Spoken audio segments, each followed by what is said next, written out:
Good morning. Welcome to our daily reading. Thank you for joining. Today is week 32, day 1, starting the new week here. We will be in Hosea chapters 1 through 3 and Matthew chapter 16. All right, starting the new book. Here we go. Hosea chapter 1. The Lord's word that came to Hosea, the son of Beeri, in the days of Hosea, Jotham, Ahaz, and Hezekiah, kings of Judah, and in the days of Jeroboam, the son of Joash, king of Israel. When the Lord spoke at first by Hosea, the Lord said to Hosea, Go, take for yourself a wife of prostitution, and children of unfaithfulness, for the land commits great adultery, forsaking the Lord. So he went and took Gomer the daughter of Diblaim, and she conceived and bore him a son. The Lord said to him, Call his name Jezreel, for yet a little while, and I will avenge the blood of Jezreel on the house of Jehu, and will cause the kingdom of the house of Israel to cease. It will happen in that day that I will break the bow of Israel in the valley of Jezreel. She conceived again and bore a daughter. Then he said to him, Call her name Lo-Ruhamah, for I will no longer have mercy on the house of Israel, that I should in any way pardon them. But I will have mercy on the house of Judah, and will save them by the Lord their God, and will not save them by bow, sword, battle, horses, or horsemen. Now when she had weaned Lo-Ruhamah, she conceived and bore a son. He said, Call his name Lo-Ammi, for you are not my people, and I will not be yours. Yet the number of the children of Israel will be as the sand of the sea, which can't be measured or counted.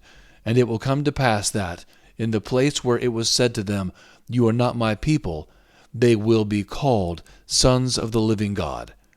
The children of Judah and the children of Israel will be gathered together, and they will appoint themselves one head, and will go up from the land, for great will be the day of Jezreel. Chapter 2. Say to your brothers, My people, and to your sisters, My loved one, Contend with your mother. Contend, for she is not my wife, neither am I her husband, and let her put away her prostitution from her face, and her adulteries from between her breasts, lest I strip her naked, and make her bare as in the day that she was born, and make her like a wilderness, and set her like a dry land, and kill her with thirst. Indeed, on her children I will have no mercy, for they are children of unfaithfulness, for their mother has played the prostitute. She who conceived them has done shamefully, for she said, I will go after my lovers, who give me my bread and my water, my wool and my flax, my oil and my drink. Therefore, behold, I will hedge up your way with thorns, and I will build a wall against her, that she can't find her way. She will follow after her lovers, but she won't overtake them, and she will seek them, but won't find them. Then she will say, I will go and return to my first husband, for then it was better with me than now. For she didn't know that I gave her the grain, the new wine, and the oil, and multiplied to her silver and gold, which they used for Baal. Therefore I will take back my grain in its time, and my new wine in its season, and will pluck away my wool and my flax, which should have covered her nakedness. Now I will uncover her lewdness in the sight of her lovers, and no one will deliver her out of my hand.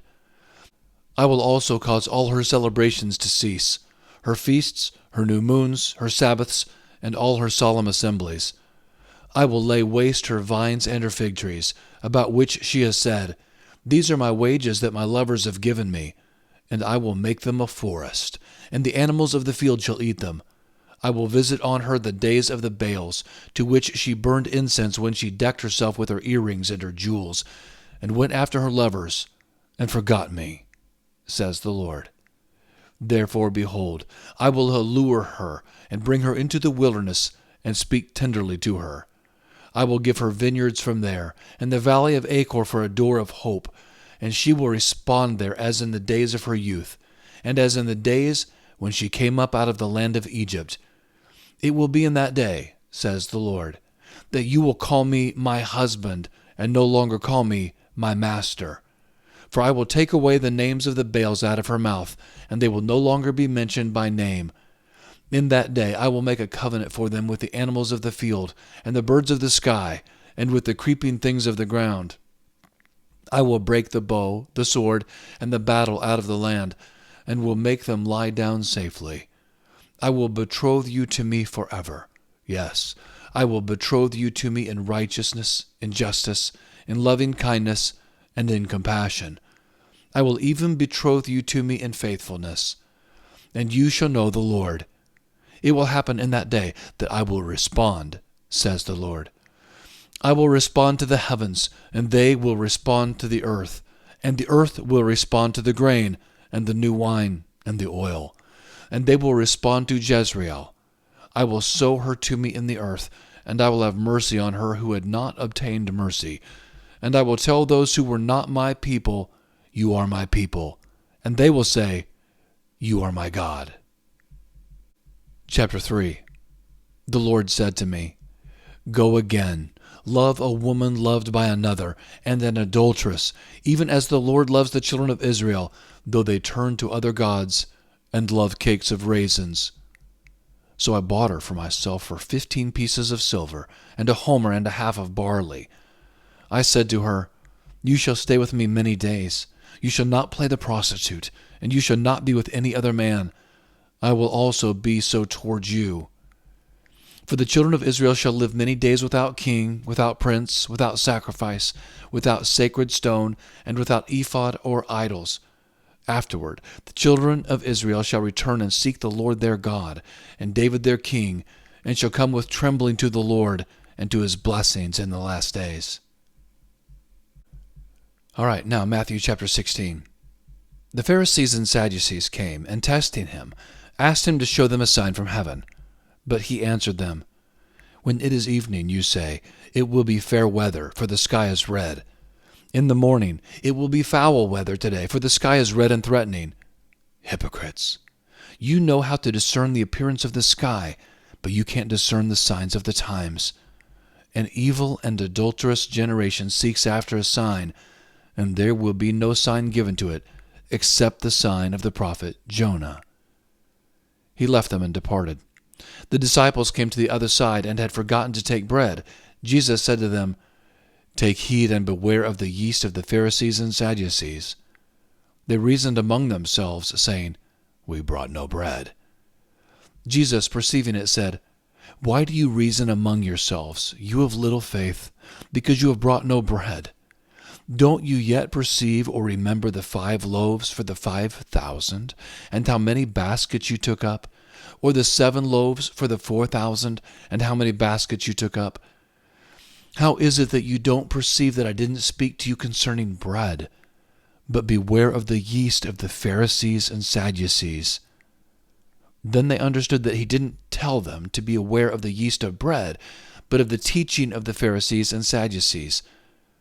Now when Jesus came into the parts of Caesarea Philippi, he asked his disciples, saying, Who do men say that I, the Son of Man, am? They said, Some say John the Baptizer, some Elijah, and others Jeremiah or one of the prophets. He said to them, But who do you say that I am? Simon Peter answered, You are the Christ, the Son of the living God. Jesus answered him, Blessed are you, Simon Bar-Jonah, for flesh and blood has not revealed this to you, but my Father who is in heaven. I also tell you that you are Peter, and on this rock I will build my assembly, and the gates of Hades will not prevail against it. I will give to you the keys of the kingdom of heaven, and whatever you bind on earth will have been bound in heaven, and whatever you release on earth will have been released in heaven. Then he commanded the disciples that they should tell no one that he was Jesus the Christ.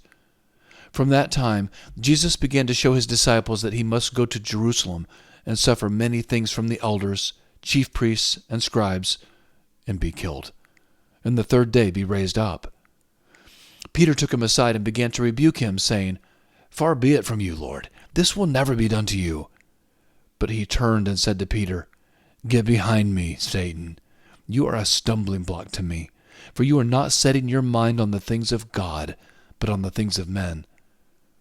Then Jesus said to his disciples, If anyone desires to come after me, let him deny himself, take up his cross, and follow me.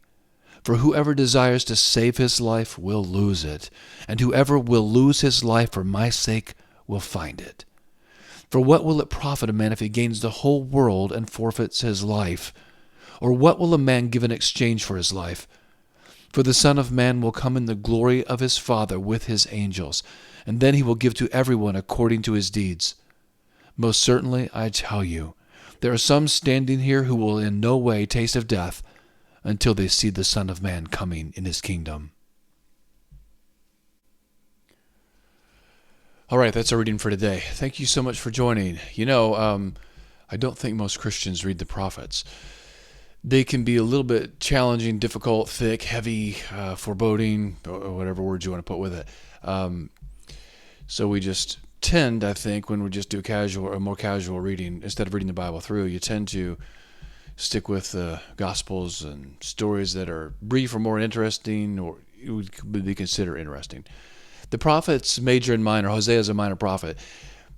The reason that they are fascinating to me, and everybody has their own reasons for loving different things, but is that there is no human being that has ever been on the earth that has had so much prophecy given about him that came true. You could throw a dart every once in a while and get something right, but you know how many people make bad predictions about when things are going to happen, what the stock market is even going to do right now, what the weather's going to be today by trained meteorologists. 50% chance of rain today. It's 80%. It's going to rain today, or a 0% chance that it's going to, which the opposite happens. Looking at very scientific models today, they get it wrong. Well, the prophecies about Jesus and about things that would occur were hundreds to thousands of years in advance, and there are hundreds of them.